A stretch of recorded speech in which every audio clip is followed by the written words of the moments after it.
Dieu, nous sommes venus dans ta présence pour manger à ta table, pour que cette parole nous fortifie, pour que cette parole vienne éclairer encore nos vies, car nous avons besoin de toi. La Bible dit dans leur détresse, ils crièrent à l'Éternel et l'Éternel envoya sa parole et la parole le guérit. Ta parole a la puissance de délivrer, de restaurer, de rétablir, de donner la foi pour recommencer. Seigneur, ta parole elle est puissante, plus qu'une épée à double tranchant, qui sépare moelle et jointure, âme et esprit. Ta parole est la vérité, source de grâce pour tout homme. Seigneur, merci, car en elle il y a la lumière. Sois béni, ô Dieu, pour ce temps. Dispose le cœur de chacun de nous, Seigneur, afin de recevoir cette parole et que cela porte de fruits dans notre vie, une transformation radicale. Sois béni, sois glorifié. Nous-mêmes, nous nous recommandons entre tes mains comme des simples instruments. Nous avons besoin de ton onction. Nous avons besoin de ton esprit pour parler selon l'esprit, pas selon la sagesse des hommes, ni selon nos émotions. Mais nous voulons parler de ta part. Fais-nous grâce, Seigneur. Accompagne-nous, Saint-Esprit, pendant ce moment. Dirige toutes choses. À toi seul la gloire. Au nom de Jésus, nous disons tous Amen. Amen. Amen. Nous pouvons reprendre nos places. Et nous profitons. Tu peux saluer celui qui est à ta gauche, à ta droite. Si tu as un bon culte, ton voisin. Peut-être c'est la seule occasion que tu vas le saluer. Demain, ça sera des rendez-vous que tu dois prendre. Nous, quant à nous, nous vous saluons aussi dans le nom de Jésus. Il est content, le voisin. Amen. Amen. Que Dieu soit loué. Ce matin, nous voulons achever le message que nous avons commencé les dimanches passés. On va vraiment essayer d'achever. Si je ne l'achève pas ce dimanche, donc je vais l'achever jeudi. Mais il va être. Mais c'est sûr, on va l'achever.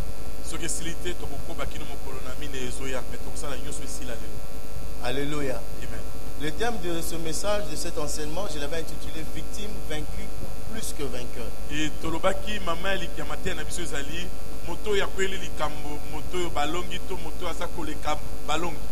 Alléluia. Parce que nous avons dit que dans nos vies de tout le jour,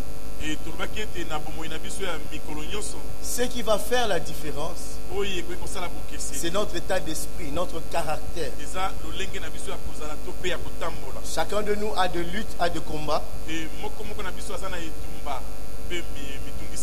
Soit devant ce problème, tu seras une victime. Soit tu seras vaincu. Ou soit tu seras plus que vainqueur. Alléluia. Donc tout ce qui peut se passer dans notre vie, il y a ces trois caractères qui sont importants. Mais quant à nous, nous vous vraiment vous demander de faire des efforts pour être de plus que vainqueurs. Notre texte de base c'était Romains chapitre 8, verset 37.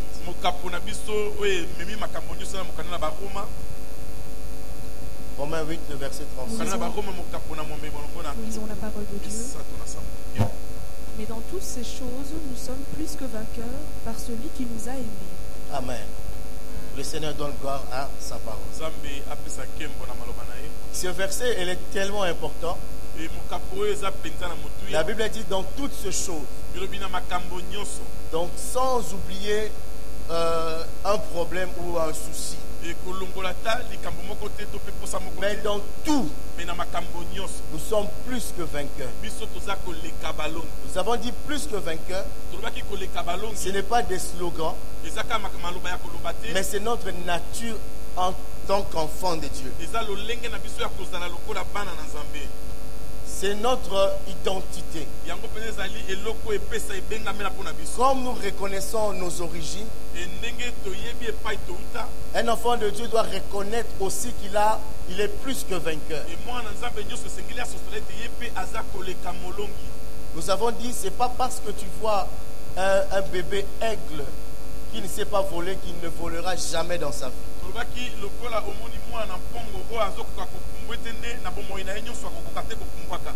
Et ce bébé aigle, il va dans aucune école pour l'apprendre à voler. Dès qu'il naît, il a la capacité de voler. C'est comme nous, dès que nous naissons de nouveau en Christ, notre nature est plus que vainqueur.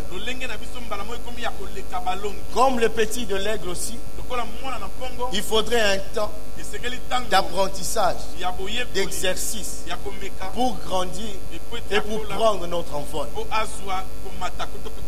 J'insiste là-dessus parce que des fois nous avons l'impression que ce qu'on nous dit et ce que nous vivons est contradictoire. Non, ce n'est pas parce qu'aujourd'hui tu n'es pas en haut que tu ne seras jamais. En toi tu as la capacité d'être plus que vainqueur. Et voilà pourquoi nous avons des épreuves dans notre vie pour exercer notre envol. Vous savez, l'aigle a deux méthodes qu'il fait pour que son enfant puisse prendre l'envol. La première, c'est qu'il fait, lorsque son enfant a grandi un tout petit peu, il les prend du nid, il vole avec lui et il lâche dans l'espace pour que l'enfant trouve l'équilibre. Mais il se rassure que son enfant ne s'écrase pas sous la terre.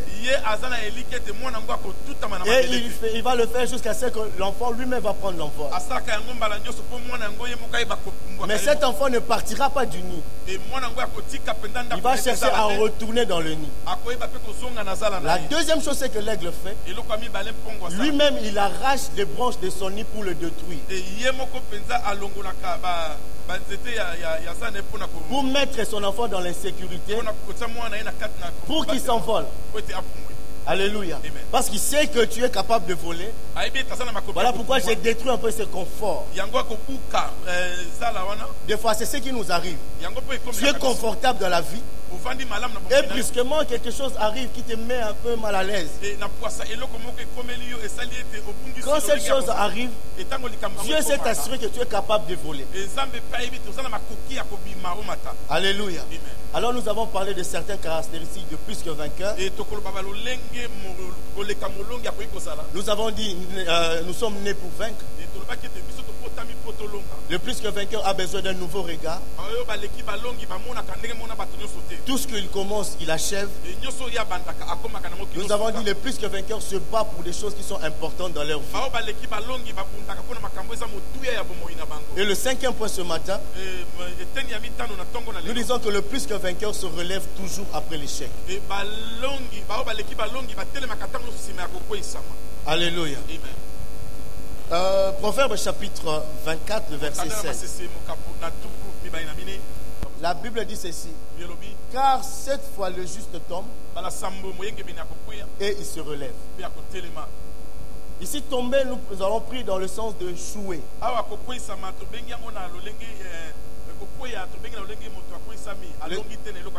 Voilà, c'est l'échec. Mais la Bible dit 7 fois. Pas une seule fois, mais 7 fois. Le juste. Donc ce n'est pas n'importe qui. C'est le juste. La Bible dit le juste vivra par la foi. Mais cela n'empêche pas que ce juste tombe. Pas une seule fois, mais 7 fois. Ce que nous allons faire ce matin, c'est d'enlever un peu le mystère qui est derrière l'échec. La Bible dit 7 fois il tombe, mais il se relève. Alléluia. Donc cela veut nous dire ce matin que l'échec n'est pas le point final.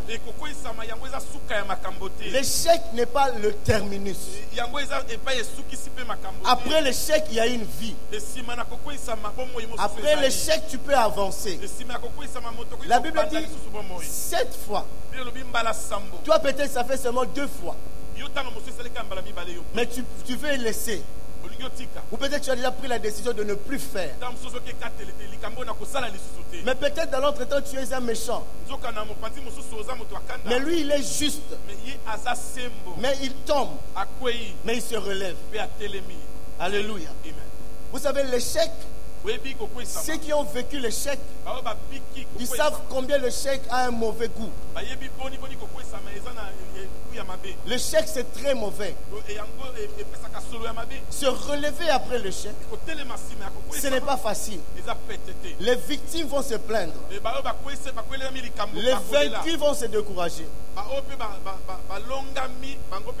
Mais le plus que vainqueur cherchera toujours le moyen de se relever. Alléluia. Vous savez, lorsque tu es dans l'échec, tu as l'impression que comme derrière l'échec, il n'y a rien à faire. Vous savez, il y a échec et échec. Il y a des échecs lamentables. Donc tu échoues. Donc tu n'as plus le goût de la vie.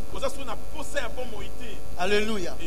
Mais la Bible dit le juste, le plus que vainqueur, doit se relever. Le problème de l'échec, c'est que lorsque tu as échoué, ça change même ton opinion par rapport à toi-même. Des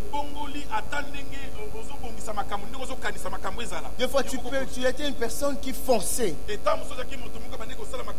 qui n'était pas complexée. Mais je me te dis, à partir d'un échec, tu peux devenir complexé.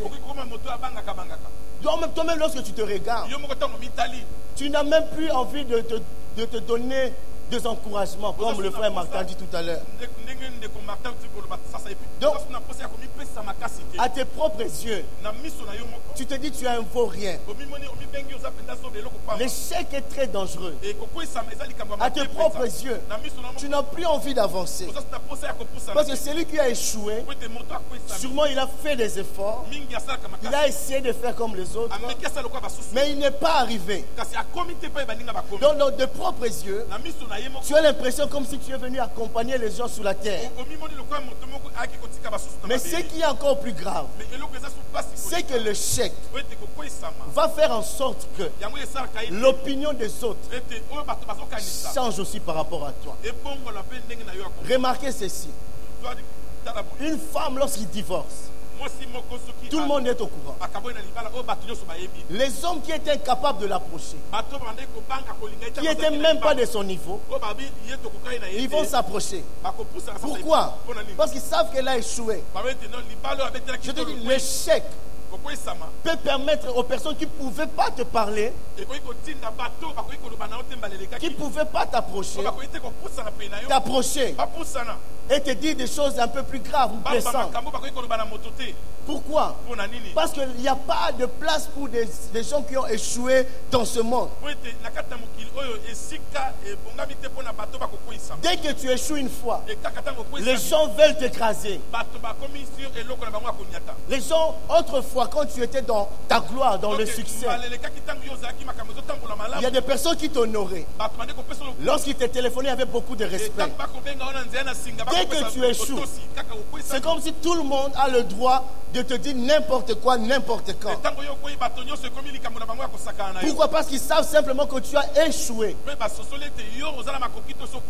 Donc par rapport aux autres, ils changent leur opinion par rapport à toi. S'ils te donnaient certaines valeurs, dès qu'ils savent que tu as échoué, ils sont prêts même à se moquer de toi. L'échec est très mauvais. L'échec a un mauvais goût. Voilà pourquoi un enfant de Dieu, un plus qu'un vainqueur, doit toujours chercher à se relever. Vivre dans le chèque. Mais tu ne peux pas avoir la foi et vivre dans le chèque. Ce n'est pas possible. Le chèque a la force de détruire notre foi. Rester dans le chèque, tu vas appeler que des personnes qui ont échoué. Alléluia. Mais la Bible dit les justes se relèvent après avoir échoué 7 fois. Mais nous allons voir dans la Bible une personne, il a échoué une fois, une seule fois, et il s'est donné la mort. La mort peut être physique et spirituelle à cause de l'échec. L'échec peut te faire perdre le goût des passions.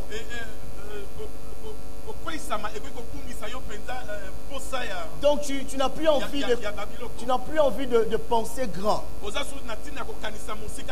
parce que tu as échoué.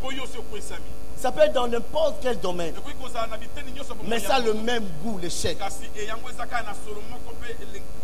Alléluia.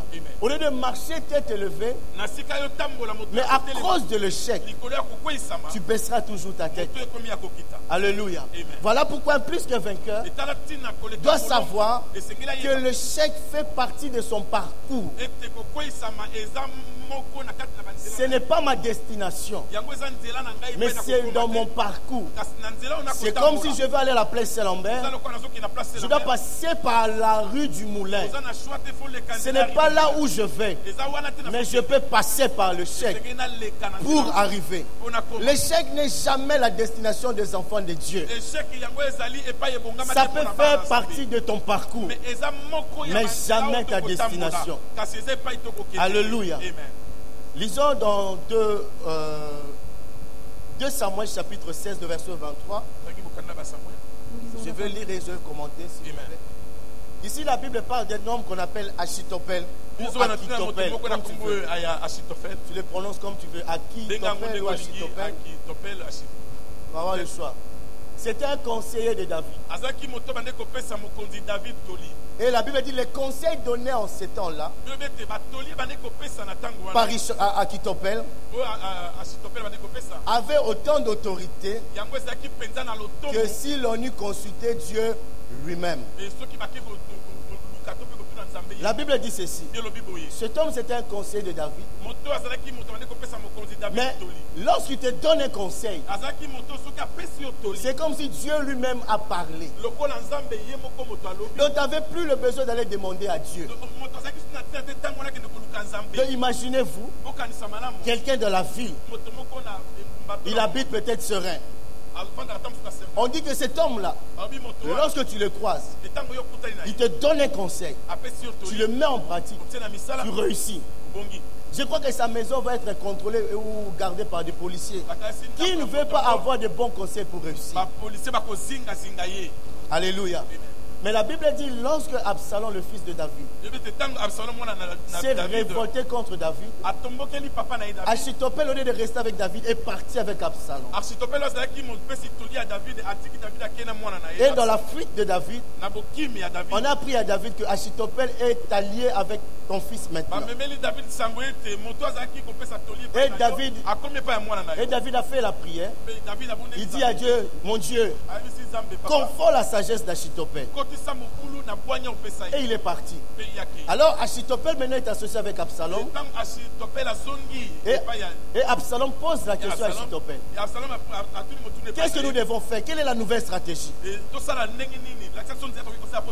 Et Achitophel, comme c'était un homme qui avait la gloire, qui avait du succès, il donne la stratégie à Absalom.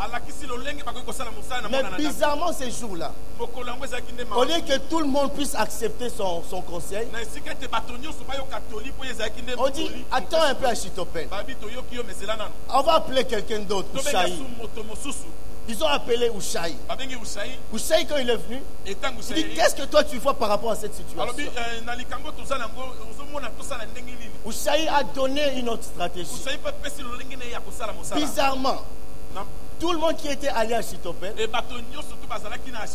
change d'avis pour s'attacher au conseil d'Hushai. Ça veut dire Achitopel a échoué. Lui qui était habitué dans le succès, que tout le monde venait le voir. Ce jour-là, tout le monde s'est allé à Hushai. À cause de l'échec. La Bible dit maintenant dans 2 Samuel chapitre 17 verset 23. Après cet événement, la Bible dit Achitopel, voyant que son conseil n'était pas suivi, sella son âne, est parti pour s'en aller chez lui dans sa ville. Il donna ses ordres à sa maison et il fait quoi? Il s'étrangla. L'échec peut amener à la mort. Tu peux te donner la mort à cause de l'échec. Lui qui était habitué à la gloire, il savait que tout le monde va venir me voir. Tout le monde sait que mes conseils, on doit le suivre. Mais ce jour-là, personne n'a suivi ses conseils. Vous savez, il ne faut jamais s'habituer à la gloire. Un enfant de Dieu doit être habitué à tout. Paul dit, j'ai appris à vivre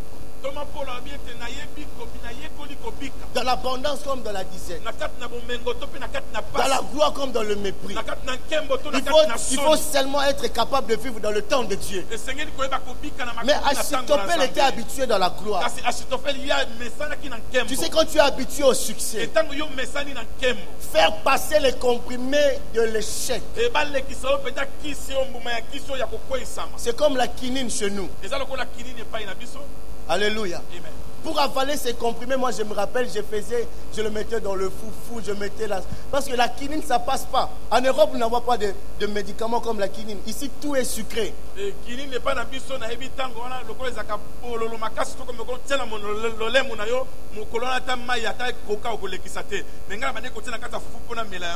si par hasard ça touche ta langue, ta vie est cachée, la journée, tu ne sais plus rien faire. Alléluia. Amen. Alors l'échec, c'est comme ça. Pour avaler le comprimé de l'échec, ça détruit, ça pollue l'âme.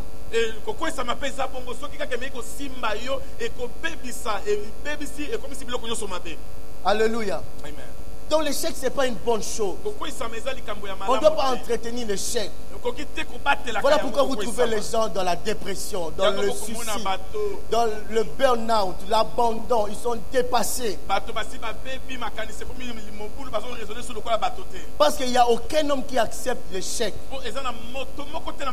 Rappelez-vous, Dieu, lorsqu'il a créé l'homme, il dit à l'homme domine. Donc comme on est là, que tu le veuilles ou pas, on cherche toujours à gagner d'une manière ou d'une autre. Tu ne vas pas nous faire croire, moi je suis spirituel, non, c'est dans la nature de l'homme. Quand on gagne, on se sent bien. Et l'échec, c'est une mauvaise chose. Je ne dois pas cultiver la mentalité de l'échec. Voilà pourquoi la Bible dit, lorsque le juste tombe, il n'aime pas tomber, il se relève. Il persévère parce que ça peut réussir. L'échec est compliqué. Lorsque tu as travaillé, tu sais, lorsque tu travailles bien, mais tu échoues, ça c'est un autre degré. Tu as très mal. Parce que tu n'as pas croisé les bras. Tu as essayé. C'est ce que Pierre a dit à Jésus. Dans la barque, lorsque Jésus dit avance dans le plein eau. J'ai travaillé toute la nuit. Seigneur, ne me prends pas comme un fainéant. Toute la nuit, on a essayé. Mais on a échoué. Vivre ce goût d'échec, mais c'est difficile de relever le main. De continuer encore. La seule chose que peut nous donner la foi à recommencer, c'est que la parole de Dieu. Pierre dit à Jésus, sur ta parole, moi mes efforts, je ne peux plus compter. Je ne peux plus compter sur mes efforts. J'ai travaillé, j'ai étudié comme tout le monde. J'ai fait en sorte comme toutes les femmes ou tous les hommes font. Mais j'ai échoué. Si tu ne rencontres pas la parole de Dieu, tu vas passer de psychologue en psychologue pour te relever. Mais lorsque tu entends la parole de foi, cela peut créer en toi la foi pour recommencer. Pierre a recommencé et il a attrapé beaucoup de poissons. Ne t'arrête pas par rapport à des chèques, parce que la saison peut changer. La Bible dit Ruth avait tout perdu, mais il s'est attaché à Naomi. La Bible dit dès qu'ils sont arrivés à Jérusalem, c'était la saison de glaner. Je te dis, si tu persévères, tu peux être dans le chèque, mais si tu continues, la saison peut-être a changé. Ce n'est plus la saison de cultiver, mais c'est la saison de ramasser ce qui est tombé. Lorsque le juste tombe, tu dois te relever, parce que Dieu peut faire. La Bible dit il ordonne et la chose arrive. Mais tu sais, malheureusement, par rapport à la pression de ce monde, il y a des gens qui dissimulent leur échec. Et ça devient dans leur comportement. Quand quelqu'un dit moi je m'en fous, que je réussisse ou pas, je suis là. Non, ça c'est pas la foi. Ça c'est la folie. Tu dois viser la réussite. La Bible dit tel qu'il est, tel que nous sommes. Lui, il a vaincu le monde. Moi, je dois vaincre les domaines de ma vie. Il ne faut pas être comme un insensé. Dire que si ça réussit, ça réussit. Si ça ne réussit pas, je m'en fous. Non. Il faut que ça réussisse. Parce que l'échec peut t'amener non seulement à te tuer, mais à tuer les autres. Quelqu'un qui a échoué n'aime pas que les autres réussissent. C'est humain. La réussite des autres va passer très mal. Parce que toi tu as échoué. Alléluia. Mais l'échec aussi peut être un tremplin que Dieu a mis pour te relever. Parce que l'échec nous humilie. Il y a des échecs occasionnés par Dieu pour que tu reviennes dans sa foi. Psaume chapitre 119, le verset 67. Oui, 67. Psaume 119, le verset 67. David il parle, il dit, avant d'avoir été humilié, je m'égarais.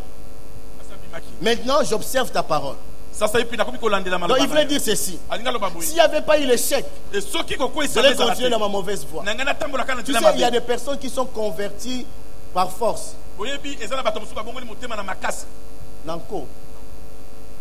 Donc, il avait jamais, c'est comme moi je pensais jamais me convertir. Je n'aimais pas les choses de Dieu. Mais j'ai eu un échec. Que tu dois te jeter en Jésus. Donc tu ne peux plus réfléchir. Donc je dois être là. J'ai eu des problèmes avec mes parents. Donc c'était très dur. Pourquoi? Parce que moi, je réussissais facilement. Mais j'arrive en dernière année. J'échoue. Mais échouer, c'était grave. Non seulement j'échoue, mais on me retire mon titre de séjour. Donc, je devais que me convertir. Tu sais, il y a des échecs dans notre vie. Dieu le permet pour remettre seulement le pendule à l'heure. Tout échec n'est pas lié à la malédiction.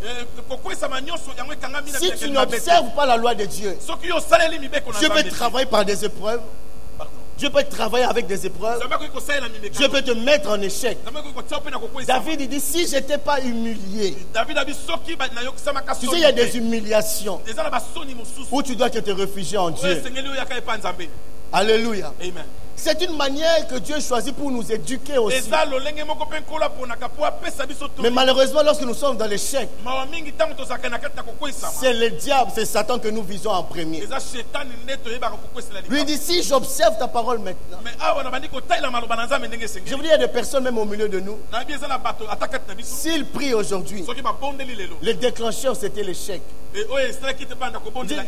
Dans notre famille on échoue. J'ai essayé, j'ai échoué. 2 fois j'ai échoué. J'ai dit non, je vais essayer Dieu. Ce n'est pas une mauvaise chose. Chacun de nous a son histoire avec Dieu. D'autres c'est l'échec, d'autres c'est la gloire. Mais l'échec peut être un tremplin. Alléluia. L'échec peut être un tremplin pour que tu puisses le connaître et arriver quelque part. Alléluia. Voilà pourquoi nous devons nous relever toujours. C'est mauvais, mais Dieu peut le choisir pour te faire comprendre. Il y a des gens qui sont des chrétiens, mais qui sont basés, comment je dis, qui croient beaucoup à leur sagesse. Oh, la Bible dit ne t'appuie pas sur ta sagesse. Qu'est-ce que Dieu va faire pour que tu abandonnes le fait de t'appuyer sur ta sagesse? Il va te faire échouer. Tu mets toute ta sagesse, mais tu échoues lamentablement. Vous savez, nous à l'époque, si tu as 0, on met les 0 avec les oreilles et la bouche. Et c'est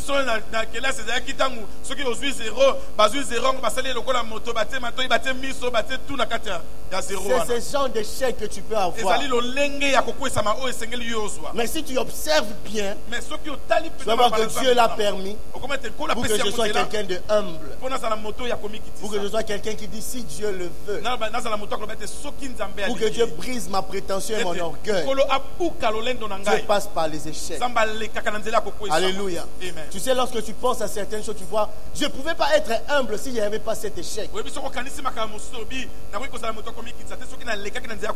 Tu sais, pour encadrer les gens, pour consoler les gens, si toi-même tu n'as pas passé par ce chemin-là, c'est peu difficile. Comment tu peux dire à quelqu'un de relever la tête si toi tu n'as jamais relevé la tête? J'avais dit le matin, il y a des versets qui sont bien quand tu le dis à quelqu'un d'autre.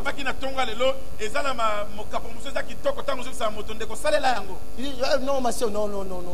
Le juste tombe cette fois, l'Éternel le relève. Si c'est pour quelqu'un d'autre, ça coule comme du miel. Mais si ça arrive dans ta vie, bizarrement, ces versets deviennent sans effet.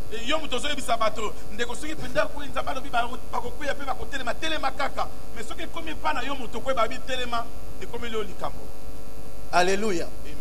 Le chèque aussi peut être produit par le temps. Donc tu n'as rien fait, mais c'est comme si tu es venu trop tard, comme si tu as raté un rendez-vous. Vous savez, l'âge c'est quelque chose de très dangereux.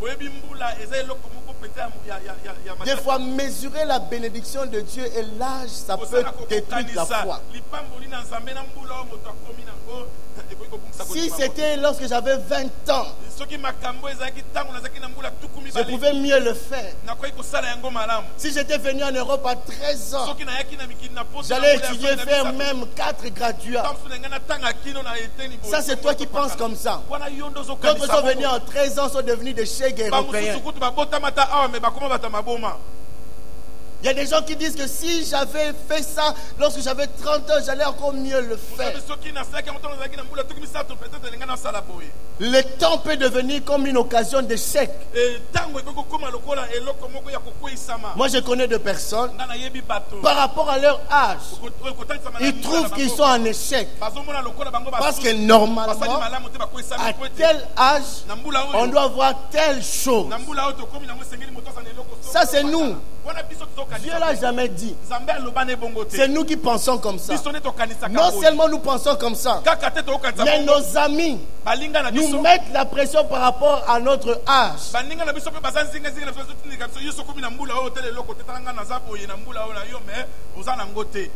C'est comme si c'était venu trop tard.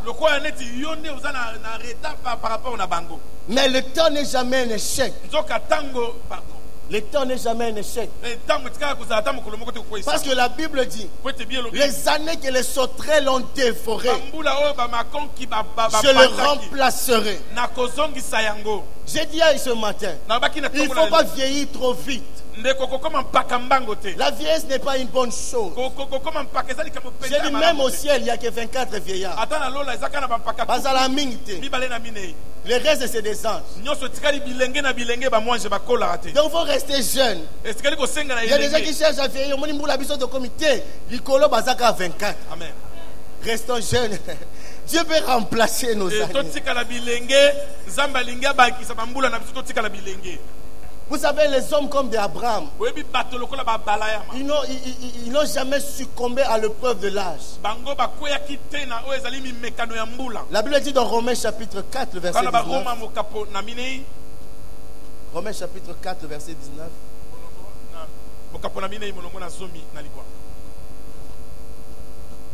La Bible dit, et sans faiblir dans la foi, il ne considéra point que son corps était déjà usé,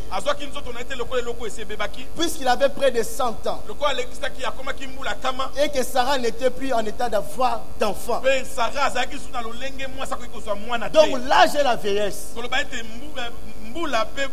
c'est nous qui considérons. Je peux considérer en tant que plus que vainqueur, même si à cet âge, ce n'est pas des choses que les hommes pensent que je devais avoir, mais Dieu peut les remplacer. Les années qu'on a dévorées, je dis j'arrive à 50 ans, mais Dieu peut commencer à me donner vraiment des bénédictions des enfants de 18 ans, de 19 ans. Toi tu crois que moi j'avance, ou que moi j'ai rajeuni à l'intérieur. Le problème c'est que c'est toi qui as mal compris les choses de Dieu.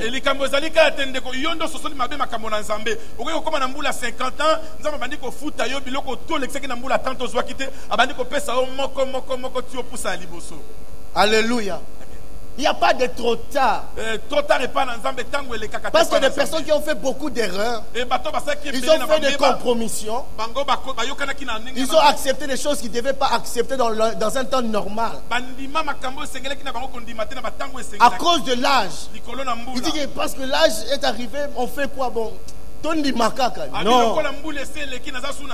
Dieu est capable de te remplacer les années qu'on a dévorées. Même la Bible dit, le juste dans sa vieillesse continue à produire. Alléluia. Amen. Il faut arrêter de dire que non, j'ai échoué parce que l'âge est avancé. Abraham a refusé, non seulement pour lui et sa femme, et ils ont eu Isaac. Alléluia. Amen. Le plus que vainqueur doit se relever toujours. N'abandonne pas. Même si l'âge avance, Dieu a la puissance de te faire rajeunir intérieurement. Comment il fait? Il est Dieu. Notre Dieu est puissant. Le plus que vainqueur, tant qu'il n'a pas ce qu'il voulait, l'échec ne peut pas l'arrêter. Après l'échec, il y a la vie.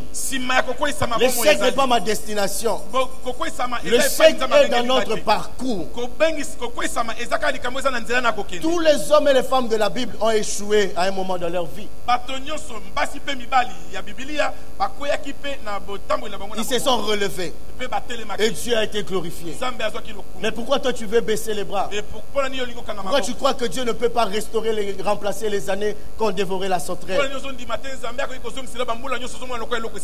Donc le plus que vainqueur se relève toujours après l'échec. Ça doit prendre place dans notre vie. Ça doit prendre place dans notre vie. Nous devons arrêter de pleurer. Nous devons changer notre conception de Dieu. Je peux tomber, mais je peux me relever aussi. Amen. Le sixième point, j'ai dit que le plus que vainqueur surmonte le mal par le bien.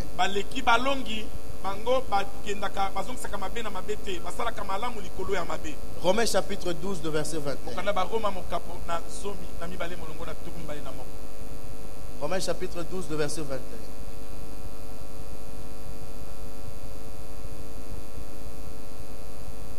La Bible dit, ne te laisse pas vaincre par le mal,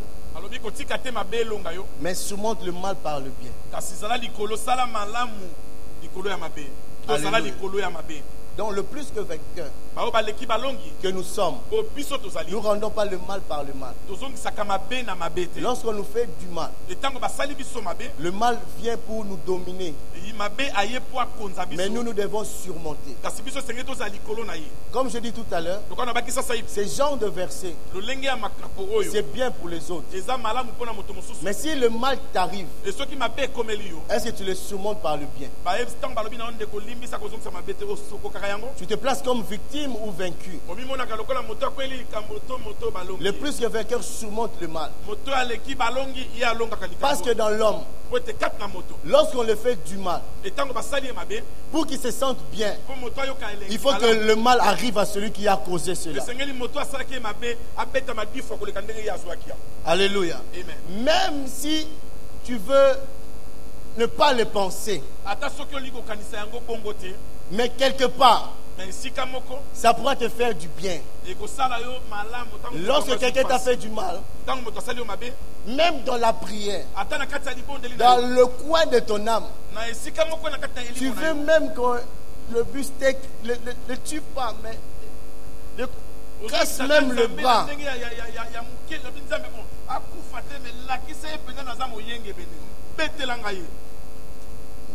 Qu'il ne meure pas, mais qu'il sente le mal.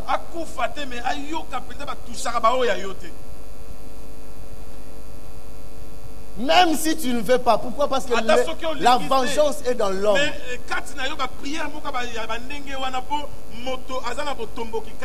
Tu peux même prier. Mais si tu attends de bonnes nouvelles qui viennent de sa part, quelqu'un qui t'a fait du mal et demain on l'a promis dans le travail, si tu te réjouis, tu te réjouis, tu dis vraiment gloire à Dieu. La gloire de Dieu, cette phrase-là, tu vas le dire seulement sur les lèvres. Mais dans mon thème, mon bapesi communiquer à motongo a tobi ndeko songolo azokumisa nzambe bapesi mosala yo zolo ba gloire na nzambe na mbebo mena motemo lobi ba ko longole lobi. Donc mais le plus que vainqueur, nous ne devons pas faire ces choses, nous devons faire bien. Mais je te dis, si tu laisses le mal te vaincre, tu vas rendre le mal par le mal. Parce que c'est humain en nous. Mais nous sommes nés de nouveau. Nous sommes devenus enfants de Dieu. Lorsqu'on te fait du mal, tu as envie de faire du mal pour que tu te sentes bien. Tu dis on est quitte. Mais ce n'est pas ce que la Bible dit.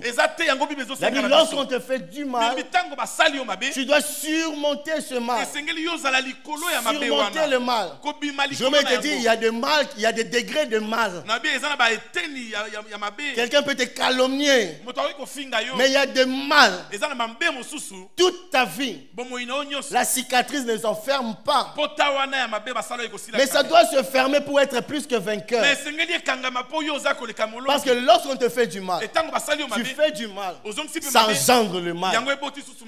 Et ça devient quelque chose, un cercle vicieux qui ne s'arrête plus. Mais comme Jésus notre modèle, on te fait du mal, mais il faut le rendre le bien. On le fait, non?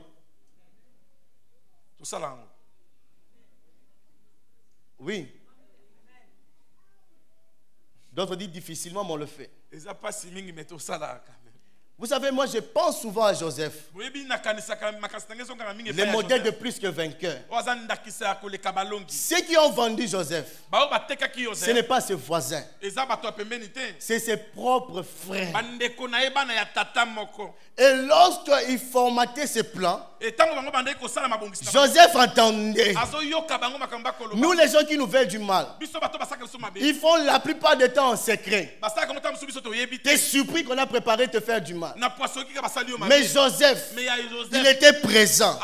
Quand ses frères disaient on le tue ou on le tue pas. Donc sa vie était en train de jouer entre les mains de ce frère. Et l'autre a dit non, ne le tuons pas. Jetons-le dans le puits. On le jette dans le puits. Lorsqu'il regarde, c'est ses frères. On dit non, ne le tuons pas, vendons-le. Nous, on ne cherche même pas à nous tuer. Nous, c'est des fois des calomnies. Quelqu'un a dit ceci. Mais lorsqu'on entend seulement que quelqu'un a dit qu'elle est folle. Pourquoi? Parce que tu veux te venger. Mais Joseph, c'était ses propres frères. Ils mangeaient ensemble. Je te dis, il y a des degrés de mal. Ces hommes sont à féliciter. Quelqu'un de ta propre famille, il te dit en direct, on va te détruire, on va te tuer.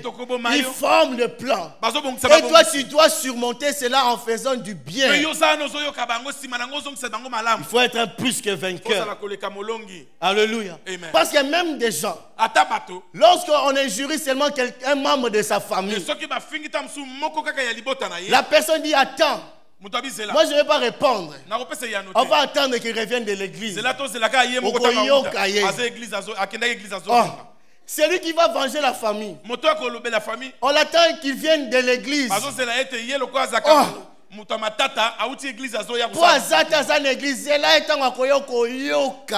Il vient d'où? De l'église.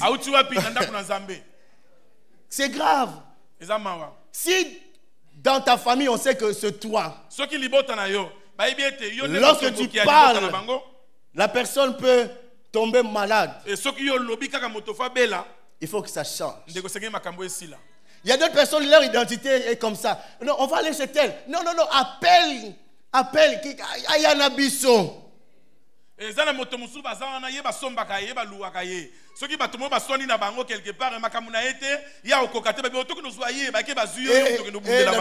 Dans notre communauté, on dit on doit rendre le bien, pas le mal. Même dans le couple, nous ne devons pas rendre le mal par le mal. Le plus que vainqueur surmonte le mal par le bien. Maintenant, il est arrivé au moment où Joseph est élevé. La personne qu'on a voulu tuer, mais Dieu l'a élevé. Alors dans Genèse 45, le verset 5 jusqu'au verset 8,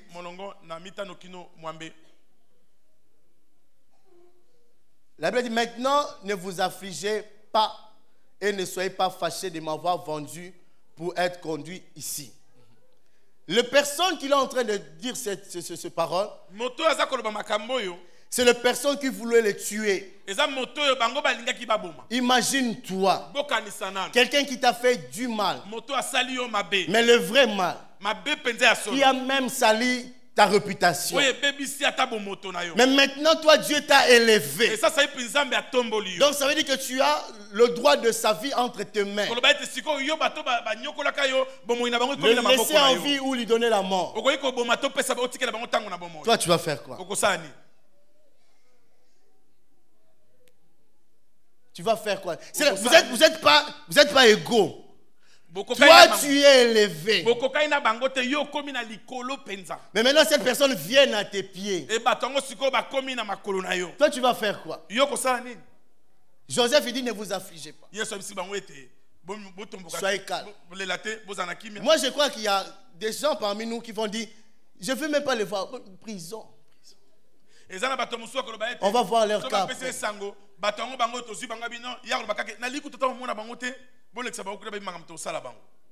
Parce que toi tu es élevé. Mais Joseph a dit ne vous affligez pas. Ne soyez pas troublés. Il dit car c'est pour vous sauver la vie que Dieu m'a envoyé devant vous. Comment tu peux voir Dieu dans le mal qu'on t'a fait? On te fait du mal, mais Joseph voit Dieu. Bien aimé, il faut le faire. Nous, on nous critique seulement que ceux qui n'est simbité. C'est seulement la chevelure. Jusqu'aujourd'hui, vous ne vous parlez plus. Mal Mais ça entre, ça prend la place. Jusqu'à aujourd'hui, moi quand j'ai dit non, c'est non. On va parler seulement au cimetière.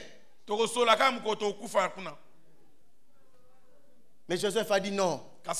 Le mal que vous m'avez fait, c'est Dieu qui l'a permis. Non, on lui doit beaucoup de respect. Nous, le mal que les gens nous font, c'est juste des incompréhensions, c'est juste de petites choses. Mais les gens sont en train de se haïr séparation parce qu'on est vaincu par le mal. Mais Joseph connaissait un secret. Dans Genèse chapitre 50, verset 20, il dit ceci. Vous aviez médité de me faire du mal. Dieu l'a changé en bien. Il y a certains mal qui ont fait que tu puisses faire des efforts pour réussir. Aujourd'hui, il y a certaines choses que tu as atteintes dans ta vie. C'est parce qu'il y a eu un mal quelque part. Et tu t'es dit, je ne peux plus vivre ce mal. Je dois tout faire pour réussir ma vie. Donc l'Éternel change le mal en bien. C'est un moyen aussi de nous motiver. S'il n'y avait pas eu ce mal, peut-être je n'allais pas faire des sacrifices que tu as fait aujourd'hui. Alléluia. Amen. Donc c'est des choses qui peuvent arriver. Le mal changé en bien. Mais nous, lorsqu'on nous fait du mal, le mal reste mal. J'ai lu une histoire d'un homme. Il a créé une grande enseigne où on mange de restauration rapide. Comment il a eu l'idée? Parce qu'il a grandi dans la famine. Et il s'est dit, je dois tout faire pour que quelqu'un mange en moins de 5 minutes. Ce mal-là qu'il a vécu a fait en sorte qu'il développe d'autres capacités en lui. Le Seigneur peut changer le mal en bien. Il y a même des personnes qui ont fini leurs études. C'est parce qu'un jour quelqu'un l'a injurié, toi tu es bête, tu ne réussiras jamais dans la vie. Cette blessure a provoqué une motivation pour réussir. C'est ça qu'on dit, l'Éternel a changé le mal en bien. C'est comme ça que nous devons percevoir les choses. Si pour nous le mal reste mal, nous n'avancerons jamais. La Bible dit la vengeance et la rétribution appartient à Dieu.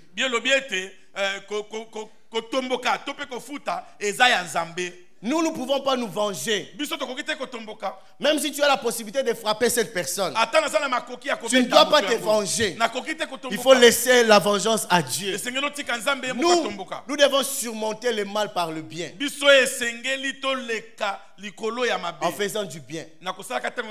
En faisant du bien. Même si on est en train de me trahir, je dois faire le bien. Alléluia. Amen. 7e point. Le plus que vainqueur est maître de lui-même. Donc il sait se maîtriser. Alléluia. Amen. Proverbe chapitre 16, le verset 32. Je vais aller un peu vite pour essayer de terminer quelques points. La Bible dit, celui qui est lent à la colère vaut mieux qu'un héros. Et celui qui est maître de lui-même que celui qui prend de ville. Alléluia. Amen. Aujourd'hui, beaucoup, vous allez voir quelqu'un qui a fait de grandes études,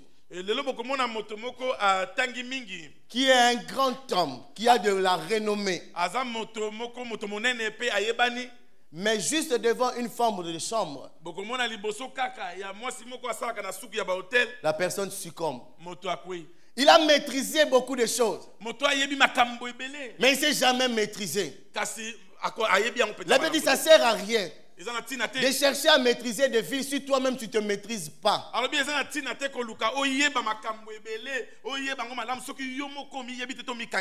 Vous savez, il y a le plus que vainqueur fonctionne par engagement. Il travaille, le plus que vainqueur. Il marche par des engagements, pas par des émotions. Même malheureusement, le diable sait combien nous avons la place pour nos émotions.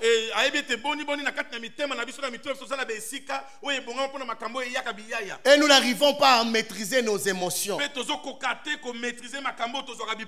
Beaucoup ont abandonné leur service à l'église à cause des émotions. La colère, c'est une émotion.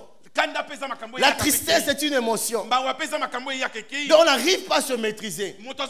Dès qu'il y a une incompréhension, dès que je suis déçu, la déception c'est une émotion. J'abandonne. Mais un plus qu'un vainqueur, s'il est engagé, il est engagé au-delà de ses émotions. La personne qui fonctionne par des émotions, il sera tout le temps instable dans sa vie. La Bible dit que ton oui reste oui, que ton non soit non. J'ai pris un engagement, j'ai dit oui. Même si demain je suis déçu, j'ai dit oui, je continue. Je suis triste, mais je continue parce que j'ai dit oui. Mais la plupart de nous, j'ai dit oui lundi, tu me déçois mardi, mercredi je mets fin. Nous n'arrivons pas à être maîtres de nous-mêmes. Vous allez voir les gens 10 ans amis à cause d'une émotion. La guerre commence parce que nous n'arrivons pas à être maîtres de nous-mêmes. Et le diable passe par les émotions. Le diable passe par les émotions pour nous déstabiliser. Alléluia. Il y a un enfant de Jacob que vous connaissez, on l'appelle Ruben. Parce qu'il a manqué la maîtrise de lui-même. La Bible dit tout ce que son père a fait pour lui, il a pu donner. Il a pu donner ces choses à Ruben. La Bible dit dans Genèse chapitre 49, le verset 3 à 4. La Bible dit Ruben, il dit toi, mon premier-né, ma force, le prémisse de ma vigueur, supérieur en dignité et supérieur en puissance. Regarde comment on décrit Ruben. C'est glorieux. Mais le verset que la Bible dit, il est impétueux comme les eaux. Il dit, tu n'auras pas la prééminence. Quand tu es monté sur la couche de ton père, tu as essuyé ma couche en y montant. Ruben, tout était destiné pour lui. La prééminence, la supériorité. Un jour, il a eu la faiblesse pour l'une des femmes de son père. Au lieu de se maîtriser, il a laissé cours à ses émotions. Il est allé avoir des relations avec la femme de son père. Manque de maîtrise, ça privait Ruben de la supériorité. Ça empêchait Ruben d'avoir la prééminence. Il y a beaucoup qui ont raté des choses dans leur vie. Je vous dis, ce n'est pas la malédiction. C'est parce que c'est des gens de personnes qui fonctionnent que par émotion. Ils ne savent pas aller au-dessus. Ils n'arrivent pas à prendre sur eux. Si je suis en colère, tout le monde doit savoir que je suis en colère. Je m'en fous. Il y a des gens qui te respectent seulement quand il est bien. Dès qu'il se met en colère, banani wana. Oh, hier j'ai prié pour toi, je t'ai imposé la main, tu t'es même mis à genoux. Aujourd'hui tu es en colère, tu dis wana banani. Tu es instable. Les émotions sont très très très mauvaises. Mais c'est en nous. Mais nous devons les gérer. Pour fonctionner dans la vie, il faut aller au-delà des émotions. Il y a des gens qui ont abandonné le travail. Ils ont abandonné leur travail parce que quelqu'un les a injuriés. Blessés, je ne veux plus travailler.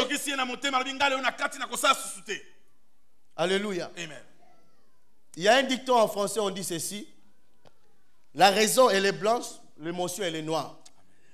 La raison elle est blanche, l'émotion elle est noire. Les gens qui ont dit cela, ils ont remarqué que les noirs ils fonctionnent beaucoup dans l'émotion. Mais les blancs ils fonctionnent par raison. Donc il est là, il travaille, il est là. Mais nous c'est des émotions, beaucoup d'émotions. Des fois on donne même par émotion. Je donne mon offrande aujourd'hui parce que je suis bien. Si je me réveille de pied gauche, je ne donne pas. C'est des émotions. Je te parle quand je me sens bien. Je te dis bonjour si moi je me sens bien. C'est nous faire souffrir.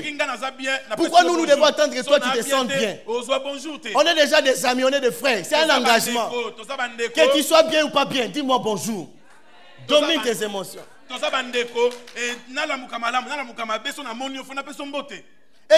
quelqu'un te dit, moi je suis comme ça. Tu fais avec ou tu laisses. Comment on doit faire comme ça avec toi?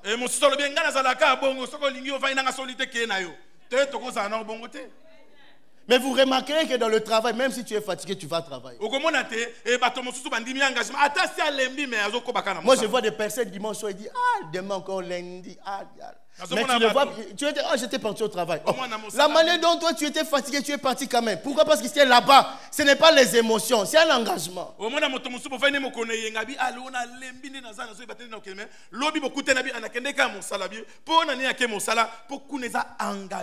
La parenthèse, le marié aussi. On est engagé. Ce n'est pas des émotions ni des sentiments, c'est l'engagement.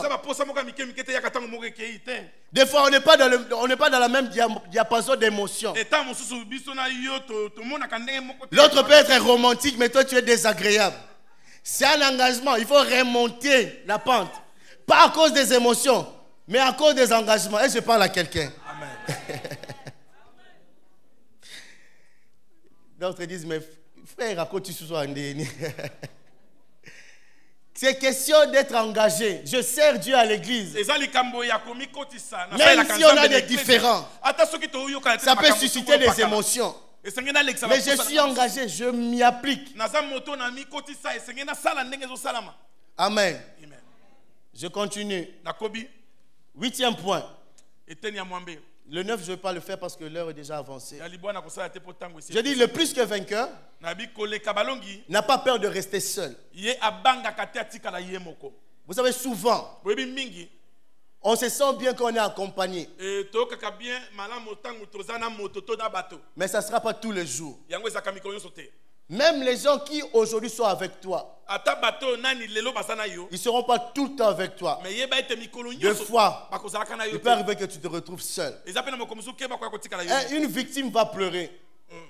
Un vaincu va dire que c'est toujours comme ça. Même plus que vainqueur n'a pas peur de rester seul. La majorité, ce n'est pas seulement la voix de Dieu. Comme le monde dit que la voix du peuple c'est la voix de Dieu. Ce n'est pas vrai. Quand on vote la loi de l'homosexualité ici pour que se marie, c'est la majorité qui gagne. Est-ce que c'est la volonté de Dieu? Donc restez seul. Restez seul. Ce n'est pas une malédiction. Alléluia. Dans Genèse chapitre 32, le verset 24, Dieu choisit des fois qu'on reste seul pour qu'il nous parle. La Bible dit Jacob demeura seul. Seulement quand il était seul, un homme est venu devant lui. Mais nous ne voulons jamais rester seuls. Toujours être accompagné. Toujours les gens sont tout autour de nous. Quand est-ce que Dieu va te parler? Jacob a resté seul. Et à ce moment-là, l'ange vient. Il y a des choses que Dieu a à dire à toi et toi seul. Mais nous voulons toujours que les gens soient là. Même aujourd'hui, pour mesurer que quelque chose de Dieu s'est bien passé, il faut qu'il y ait beaucoup de gens. Ce n'est pas biblique. Moi j'entends ça souvent. J'étais à la réunion des femmes. Oui, il y avait beaucoup de monde. Pourquoi cette question vient toujours après? Beaucoup du monde ne savait rien dire devant Dieu. Donc si tu dis il n'y avait pas beaucoup de monde, ah non, c'est que Dieu n'était pas là. S'il y avait beaucoup de monde, non. Qu'il y ait beaucoup du monde ou pas, je dois chercher des moments à être seul à seul avec Dieu. Même, voilà pourquoi on a du mal, que je sois seul avec Dieu. Même quand on est seul avec Dieu, nous avons l'impression que quelqu'un est à notre côté. Et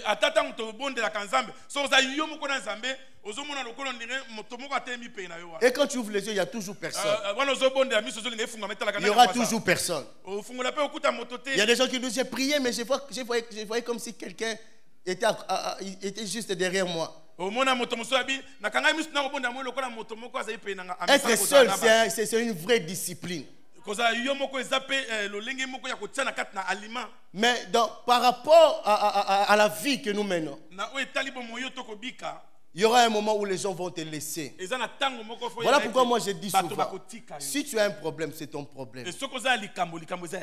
Fais en sorte que tu t'en sors. Même si tu me le partages, je peux avoir le fardeau, mais pas comme toi. Voilà pourquoi moi quand j'ai mon problème, je paye d'abord mon propre prix et puis j'associe les autres. Mais aujourd'hui tout a changé. Quelqu'un a un problème. Avant qu'il paye son propre prix, il cherche d'abord les avis des autres. Mais Dieu de foi, il va se rassurer que tu sois seul pour qu'il te parle. Jésus a connu ce cas. Dans Matthieu chapitre 26, le verset 40. Lorsque le plus que vainqueur a son problème, les gens peuvent t'abandonner. La Bible dit Jésus vint vers ses disciples qu'il trouva endormis. Et il dit à Pierre, vous n'avez donc pu veiller 1 heure avec moi. Alléluia. Amen. Parce que c'était le problème de Jésus. Tu sais, si c'est ton problème, tu peux te réveiller même là à minuit pour prier. Moi, je peux faire peut-être l'effort lundi. Mais mardi, si j'ai trop de sommeil, je vais dormir. Amen. Ça arrive. Mais si c'est ton problème, tu vas veiller. Jésus est allé prier. Il revient, il trouve ses amis, les disciples. Dodo, il dormait. Dit même 1 heure. Il dormait. Non seulement il dormait. Au verset 56 du même chapitre. Là, ils l'ont abandonné. Ils l'ont abandonné. Verset 56.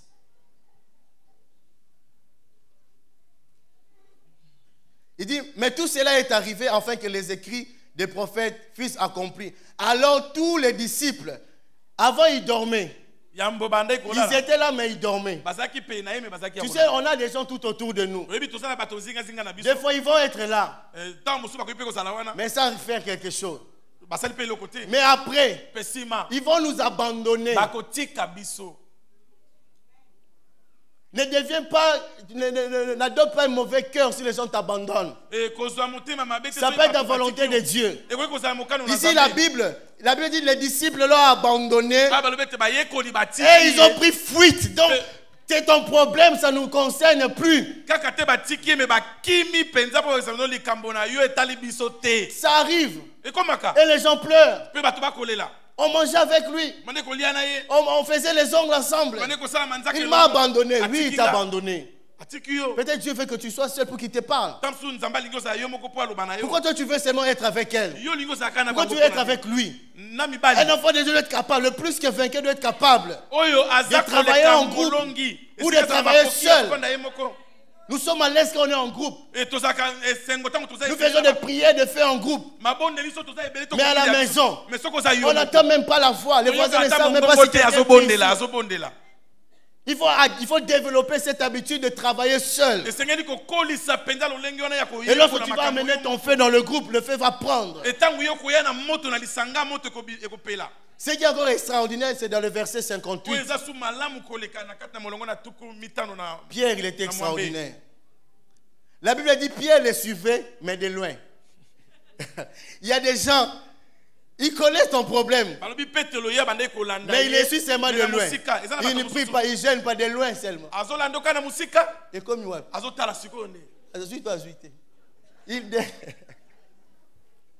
il y a des gens qui nous suivent, mais pas de près.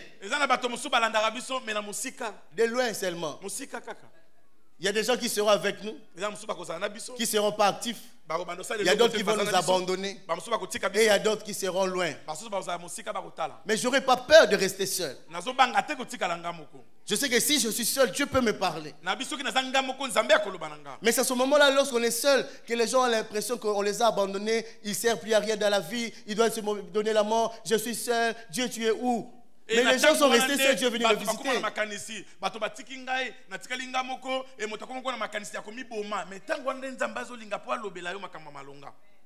Est-ce que quelqu'un croit que lorsqu'il reste seul, Dieu veut le parler? Alléluia. Neuvième chose. Le plus que vainqueur reconnaît les aptitudes des autres. On n'est pas vainqueur seul.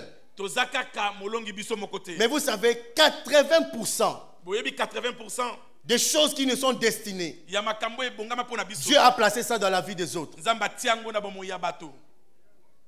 Amen. Alléluia.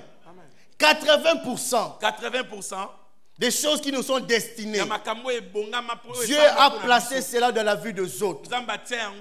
Le plus que vainqueur n'est pas vainqueur seul. Il reconnaît aussi ce que les autres ont. Le problème aujourd'hui, lorsque quelqu'un est un tout petit peu élevé, il croit qu'il suffit à lui-même. Il commence à négliger les autres. Voilà pourquoi notre élévation ne traîne pas, ne dure pas. Parce que ce que tu devais recevoir de l'autre, tu ne le reçois pas parce que tu l'as négligé. Dieu a donné la vision du tabernacle à Moïse. Il a montré à Moïse. Mais pour construire, Dieu dit à Moïse, j'ai donné l'intelligence à Bethsalel. Toi, tu as la vision, mais lui, il a l'intelligence de construire. Il y a des gens qui ont des visions, mais ils pensent que leur vision, c'est eux qui doivent construire. Non, Dieu a donné leur potentiel de construire à celui qui est à ton côté. Il y a des visions qui ne se construisent pas. Parce que toi, tu essaies de construire. Peut-être Dieu a donné à l'autre. Alléluia. Amen. Parce que celui qui a de bonnes relations a toujours des ouvertures et des bénédictions. Voilà pourquoi quelqu'un qui est plus que vainqueur doit faire en sorte d'être en bon terme avec tout le monde. Parce qu'on ne sait pas par qui Dieu va passer. Bien aimé, tu ne sais pas par qui Dieu va passer. Dieu est passé par une fille esclave pour sauver Naaman. Même un domestique peut te sauver la vie. Un plus que vainqueur reconnaît que dans chacun de nous il y a une potentialité. Même si moi je suis là, mais il y a quelqu'un qui a un plus pour moi. Dans 1 Samuel chapitre 9, on parle de Saoul, qui était le premier roi. Il était chef dans la maison de son père. Dans le verset 9, la Bible dit il a perdu les ânesse de son père. Lui l'héritier, il a perdu les ânesse de son père. Alors en cherchant, le serviteur dit à l'enfant du patron, suivez-moi bien, le domestique donne l'information à l'enfant du patron. Il lui dit, voici, il y a dans cette ville un homme de Dieu et c'est un homme considéré. Tout ce qu'il dit, ne manque pas d'arriver.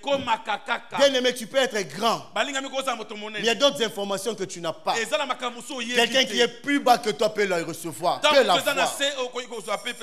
Ce n'est pas parce que tu es arrivé quelque part que tu as toutes les informations. Saoul était le fils du patron. Mais il n'avait pas l'information que dans cette ville, il y a un prophète qui lui a dit, c'est un domestique. Bien, mais il faut que jamais l'orgueil puisse prendre place. Il faut avoir un horreur de mépriser les autres. S'il y a quelque chose à refuser, ne méprise pas quelqu'un qui aujourd'hui qui manque. Pas parce que toi tu as une belle voiture, tu as une grande maison. Mais il y a des informations vitales que Dieu peut le mettre dans le cœur de personnes qui sont plus bas que nous. Moi je vois de personnes, dès qu'il a une belle voiture, il ne considère plus les gens. Il vous passe. C'est comme s'il a toutes les informations. Je vais te dire, tu te trompes. Je peux être faible, mais j'ai des informations qui peuvent te sauver la vie. Il y a des choses que l'argent ne règle pas. Il y a des choses que les belles voitures ne vont pas donner. Mais moi j'ai l'information que si tu fais ça, tu peux aller plus loin. Mais beaucoup d'entre nous, dès qu'ils mangent bien, dès qu'il a l'argent, dès qu'il a sa voiture, il a signé un contrat, il a l'impression qu'il est arrivé. Saoul était fils du patron, mais le domestique avait l'information. Il dit là où nous sommes, il y a un homme de Dieu. Mais fais attention à celui qui est à côté de toi. Plus qu'un vainqueur, la Bible dit le faire aiguise le faire. Tu ne sais pas ce que je suis. Tu ne sais pas quelle information j'ai de Dieu. Alors ne me minimise pas par rapport à ton compte en banque. Alléluia. Oya za koleka molongi nebi elobi ete ebende esebisaka kebende moto aza koleka molongi azana sango malamu otamsi ozana ngote komona nga pamba te po zana bambongo na banque ebele ete nga nazana ngote sala kebandeko. Le verset 7. Molongo na sambo. Saoul dit, le fils du patron. Saoul mwana patron lobi. Mais si nous y allons, que porterons-nous à l'homme de Dieu? Car il n'y a plus de provisions dans nos sacs. Et nous n'avons aucun présent à offrir à l'homme de Dieu. Qu'est-ce que nous avons? Le fils du patron n'a pas déjà l'information. On lui donne l'information. Il n'a pas la provision. Mais le fils du patron. Mais regarde ce que le domestique dit. Verset 8. Le domestique dit, il reprit la parole, dit, voici, j'ai sur moi le quart d'un cycle d'argent. Je le donnerai à l'homme de Dieu et il nous indiquera le chemin. Bien-aimé, il y a des gens qui ne seront jamais des grands, mais ils auront l'information et la provision pour nous. Il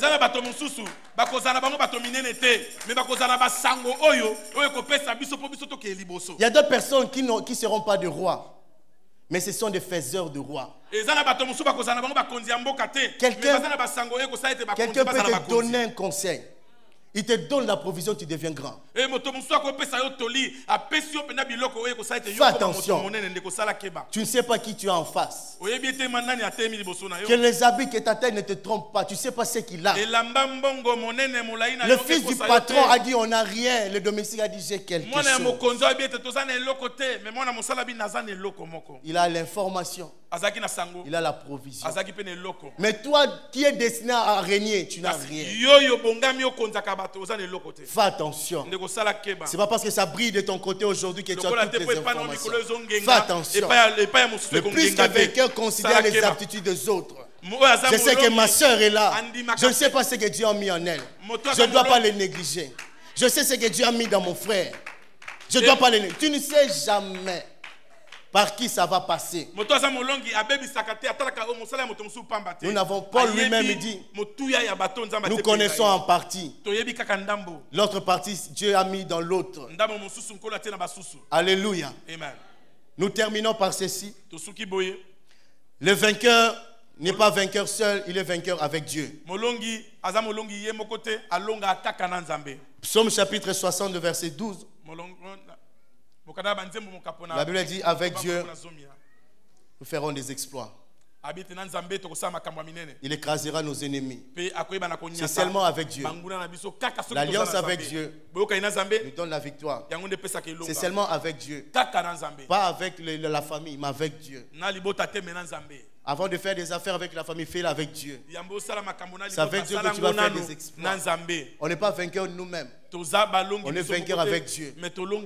Et nous avons dit, les plus que vainqueurs, non seulement ils sont avec Dieu, mais les plus que vainqueurs sont des hommes et des femmes de prière. Tu ne peux pas être vainqueur sans prière. La prière est la clé des clés. C'est la clé qui est au-dessus de tout, qui ouvre tout. La prière voyage sans visa, sans avion. Il ouvre des portes sans clé. La prière. Nous sommes en retard à l'église parce que l'église ne prie de moins en moins. Nous prions de moins en moins. Mais celui qui connaît la puissance de la prière priera toujours. Il sera toujours à genoux devant Dieu. Paul dit ceci dans Philippiens chapitre 1, notre dernier verset. Philippiens chapitre 1 verset 19, qui sera notre sujet de prière tout à l'heure. Il dit, car je sais que cela tournera à mon salut grâce à vos prières et à l'assistance de l'Esprit. Paul, il savait que si quelque chose va à l'encontre de ma vie, je peux le retourner dans la prière. Il dit, je compte sur vos prières. Il savait l'efficacité de la prière. La Bible dit, la prière du juste a une grande efficacité. Donc la chose peut aller à gauche, mais par la prière, je le ramène à droite. Combien de choses nous ont échappé? Combien de choses vont à l'encontre de notre vie? Je ne veux pas, mais ça arrive. Dans l'entretemps, nous plairons. Mais Paul dit, moi je compte sur vos prières. Si vous priez, cela tournera à ma faveur. Ce matin, il y a des gens qui doivent prier, mais des prières agressives, de telle sorte que les choses qui n'allaient pas dans le bon sens reviennent dans leur sens normal. Les choses qui allaient à l'encontre de leur vie tournent à leur salut, mais seulement par la prière. Ne néglige pas la prière. Néglige même ton temps de manger. Mais ne néglige pas le temps de la prière. Ceux qui sont forts, c'est ceux qui prient. Alléluia. Amen. Et Paul, il croyait, comme moi je crois ce matin, que ta prière peut changer ma vie. Voilà pourquoi la Bible dit, priez les uns pour les autres. Ce n'est pas calomnier, mais prier. Si tu pries pour moi, des choses peuvent tourner en ma faveur. Si moi je prie pour toi, les choses peuvent tourner en ta faveur. Si je prie pour moi-même, les choses peuvent tourner en ma faveur. Mais ce qui est important, il faut que je prie. Combien de temps nous passons dans la prière? La prière est devenue quelque chose de lourd dans notre vie. Nous ne prenons pas le temps de la prière, si ce n'est que pour manger. Moi je vois des gens devant la nourriture, ils font toute la prière de la journée. Seigneur, je te rends grâce pour le souffle de vie, pour la santé. Béni se répand au nom de Jésus. Amen. Donc, et le matin, et l'après-midi, à 5-6 tout devant soupe. C'est grave. À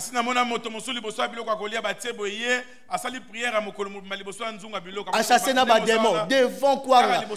Non, il y a un temps pour tout. Devant la nourriture, on rend grâce. Les autres prières, nous les faisons dans la chambre, en secret. Mais tu vois quelqu'un qui te fait le résumé de la journée devant la nourriture. Non, bien aimé, nous devons prier. Nous venons de 10h à 12h tous les samedis. Nous venons lutter devant Dieu, car nous voulons que les choses tournent à notre faveur, à notre salut. Que Dieu bénisse sa parole.